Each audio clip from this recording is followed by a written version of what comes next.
Hello everyone!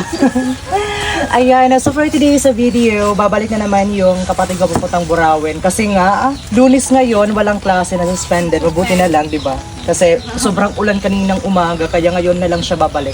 Hapon na. So narito na yung kanyang mga bagahe. At syempre, hindi natin dapat kalimutan yung kanyang pambayad doon sa... Ngayon ka na lang magbayad ng boarding house mo doon. Since nagkaroon naman tayo ng blessing sa ating pag-affiliate marketing, ito yung ating pinaghirapan. Here. So, sa kanyang boarding house. And ito naman yung... Ilamos ka po ba doon? Baray na? Bisan may daw, waray na. Charot. Adi, wala. Tapos, umubaray din ako ang skulahan ng kuwan na. To be followed na lang. Ayan. So, ayan lang everyone. Nararapat din po lamang na yung mga pinaghirapan natin, especially yung kinikita natin sa pag-affiliate marketing is napupunta po talaga sa mga dapat unahin natin, especially yung education ng mga kapatid natin, di ba? Kasi hindi dapat natin isipin yung ngayon, but kailangan natin isipin yung future nila kasi hindi naman yun para sa atin kundi para sa kanila, di ba?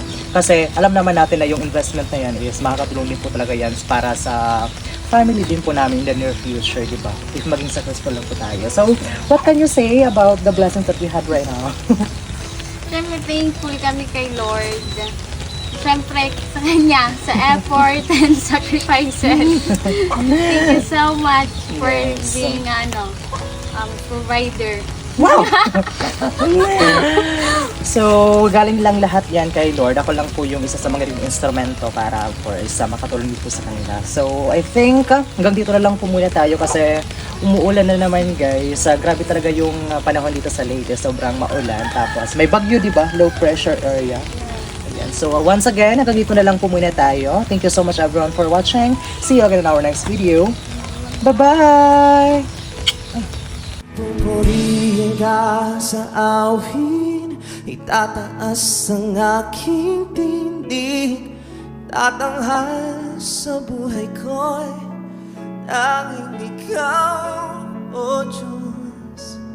Higit pa sa kalangitan, ang iyong kalwalhatian, kadakilaan mo'y di mapapantayan. Jesus.